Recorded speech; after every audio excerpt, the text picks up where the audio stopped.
L'inflation a été au centre des politiques des banques centrales depuis le début de la crise financière. Cependant, cet objectif a été difficile à atteindre.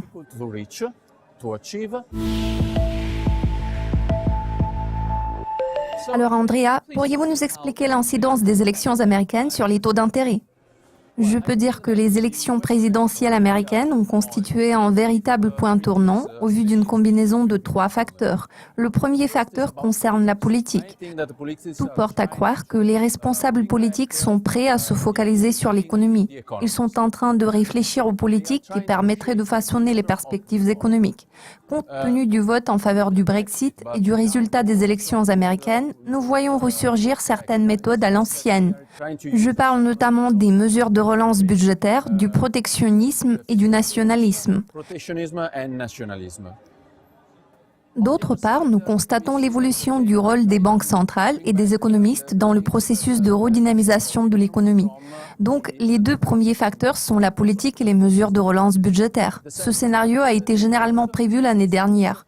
Cependant, nous nous sommes retrouvés dans une situation assez étrange car les États-Unis ne sont pas encore en récession. Nous constatons une accumulation de la dette. Il sera très difficile de remédier à cette situation vu que nous sommes à court d'options en termes de politique monétaire. Le troisième facteur à ne pas perdre de vue est l'inflation.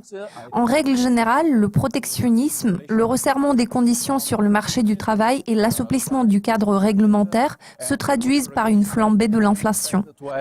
Le contexte actuel laisse envisager un resserrement de la politique monétaire. En revanche, les mesures de stimulation budgétaire sont censées aboutir à une forte augmentation de l'inflation. À ce stade, les 3 éléments susmentionnés jouent nettement en défaveur des actifs à revenus fixes. Nous, en tant que gestionnaires des placements à revenus fixes, n'avons pas d'autre choix que de faire face à cet environnement en pleine mutation.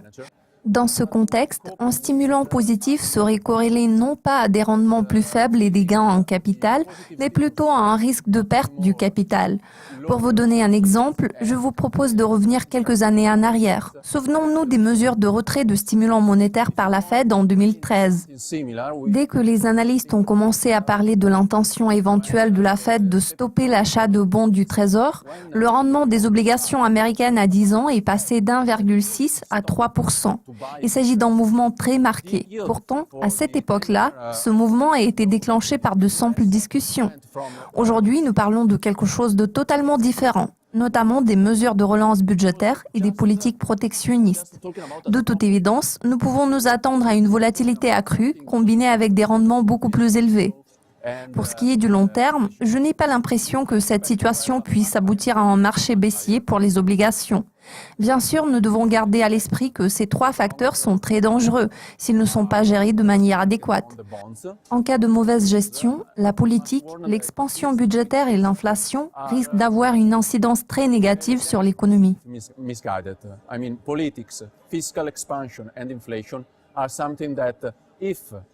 Not guided very well can have a much worse impact on the economy. Alors, dans ce scénario, l'inflation pourrait-elle favoriser les investissements ? Bien évidemment, oui. En tout état de cause, l'inflation exerce un impact bénéfique sur les investissements. C'est pour cette raison que ce facteur devrait trouver sa place au sein de notre portefeuille diversifié, surtout s'il s'agit d'un portefeuille de titres à revenus fixes.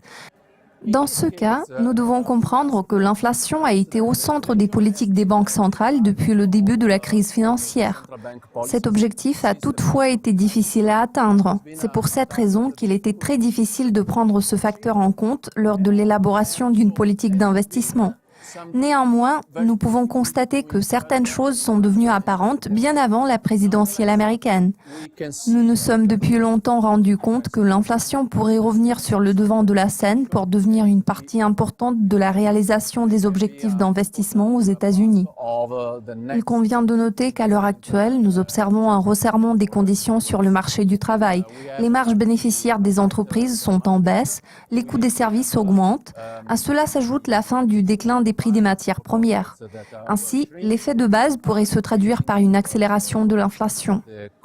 Vu que les élections américaines sont déjà derrière nous, nous pouvons nous attendre à la mise en œuvre de nouvelles politiques censées stimuler l'inflation, telles que les mesures protectionnistes et celles de relance budgétaire. Globalement parlant, cela devrait créer un environnement favorable à l'inflation, principalement aux États-Unis. Nous nous attendons donc à une accélération des investissements dans des titres corrélés à l'inflation. Cette tendance devrait être très prononcée aux États-Unis. Par contre, ce genre de développement s'annonce beaucoup moins probable en Europe. Il sera également important de suivre l'évolution de la situation en termes d'inflation au Japon. In inflation-related securities in US, much less in Europe, and we are still waiting for some answer from the inflationary environment in Japan. Pour ce qui est des options d'investissement qui présentent un potentiel intéressant dans le contexte du risque inflationniste, surtout en ce qui concerne le portefeuille de titres à revenus fixes, je peux recommander aux investisseurs d'accorder une attention particulière aux obligations indexées sur l'inflation. Nous travaillons beaucoup avec cette catégorie d'actifs dans le cadre de notre activité de gestion de patrimoine. Le seul hic, c'est le fait qu'il est nécessaire de faire attention aux risques liés à la durée du portefeuille, ce qui devient encore plus important dans le scénario de hausse du rendement. Vu qu'il s'agit des titres à revenus fixes, le risque de durée associé à ces produits d'investissement doit être géré de manière appropriée. Merci beaucoup de votre participation, Andrea. Merci de m'avoir reçu.